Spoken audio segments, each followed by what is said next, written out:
Miss Princess Ayana Fernandez, and I will be the fourth reporter for Chapter 6, Ethics in Digital Education.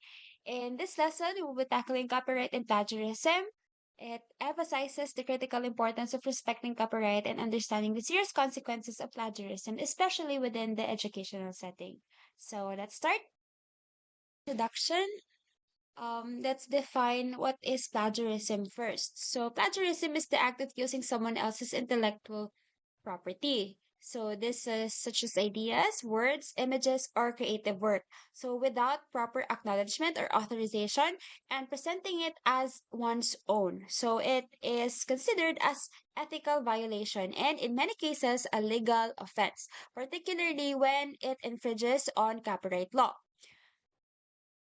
Next is we have the prevalence of plagiarism in digital age. So, plagiarism has become increasingly prevalent in the digital age due to the ease of accessing, sharing, and copying information online. So, the vast availability of digital content, ranging from academic papers to creative works, has both opportunities and challenges for maintaining originality and intellectual property integrity. Okay, next of the copyright. So we have the definition and purpose, importance of copyright, and the examples of copyrighted works. So first we have the definition of and purpose of the copyright. So copyright is a legal protection granted to creators of original works. So this ensures that they have exclusive right to use, reproduce, distribute, and perform their creation. So these rights extend from various forms of expression.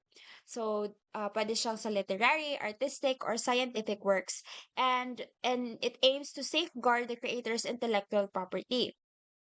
So the primary purpose of copyright is to foster creativity and innovation. So, by recognizing the creator's ownership of their work and granting them the control over its use and distribution, of course, and offering legal remedies against unauthorized use of reproduction if someone will reproduce their own work. So, importance of copyright is it plays a crucial role in society by encouraging creativity because it provides creators with financial incentives and recognition for their work.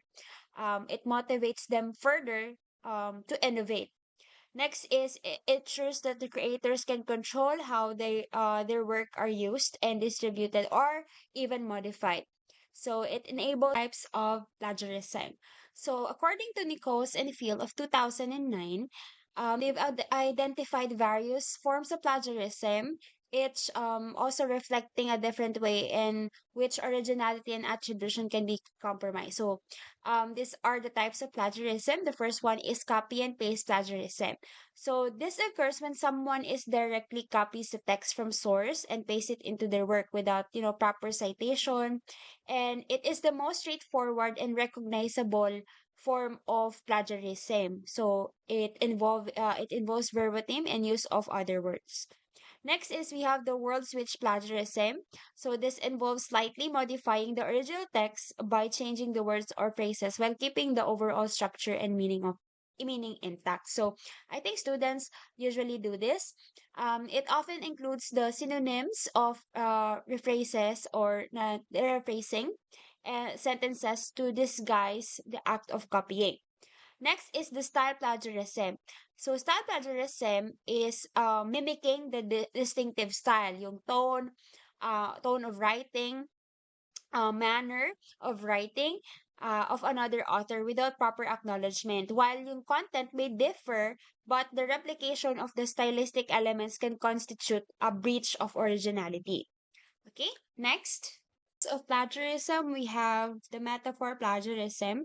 So this involves borrowing metaphors, yung mga analogy or even other figurative language from a source or without, proper attribution. So since metaphors are often unique to authors' creative expressions, their unauthorized use is considered as plagiarism. Next is the idea plagiarism. So idea plagiarism is when core concept or idea from another work is used without crediting the original author. So sometimes they usually do this, that they get ideas without properly crediting the author. So even if the expression of the idea is altered, failing to attribute its origin constitutes plagiarism. So next is plagiarism of authorship. This is the last one. So this is the most severe form of plagiarism. This is where someone falsely claims authorship of another person's work. So it involves, taking credit of the entire piece of work, whether written ba siya, visual or otherwise, um, as if it was their own creation. So this categories or these types of plagiarism has importance when it comes to proper attribution in all forms of intellectual creative work. So this highlights the nuances of what constitutes as plagiarism.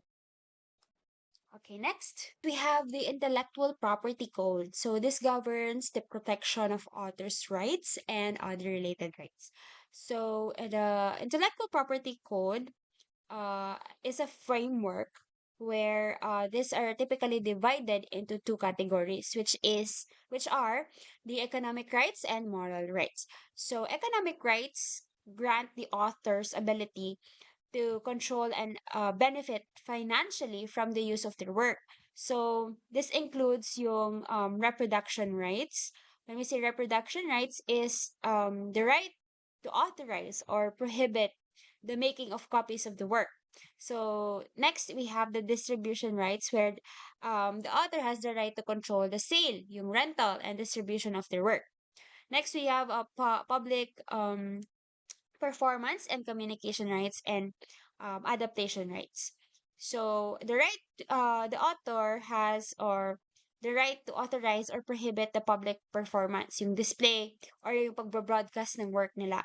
So the adaptation right naman is the right to authorize the transformation of the work into other forms such as gagawin mo siyang film, from book magiging film, translations, iba't ibang languages, and derivative works. So, nakokontrol nila yon. Economic rights are typically transferable and um, may be assigned or licensed to other under specific terms. So, allowing the author to gain financial rewards. Next is we have the moral rights. So moral rights protects the personal and reputational connection between an author and their work. So these are considered non-economic rights and often remain with the author even after the transfer of economic rights. This includes the right of attribution or paternity. When we say paternity, the right to be acknowledged as the author of the work. And right to integrity is the right to prevent modifications or distortions of the work and that could harm the author's reputation or honor. You also have the right to disclosure, the right to decide when and how the work is made public. Next is we have the right to withdrawal. So the right to withdraw is the work, to withdraw the work from circulation. So, ipapastop siya, ganun, usually with compensation for economic losses to others. So, these two categories ensures that authors can both financially benefit from and maintain control over the creative and personal aspects of their work. So, next, we move on to the next and the last slide. Next one is we have the plagiarism in higher education. So in higher education, plagiarism is a critical issue that encompasses the academic dishonesty, intellectual theft, and breach of ethical standards. So there are causes of plagiarism in higher education. One of them is lack of awareness. Students are aware or unaware of what constitutes plagiarism or how to properly cite sources. So next is we have also the time constraints. So pressures of deadlines and poor time management often lead the students to cut corners. So mas mabilis kasi mag-plagiarize, right? So that is time constraint. Next is we have the access to technology. Of course, the internet and AI tools have made it easier to copy and paste information without attribution.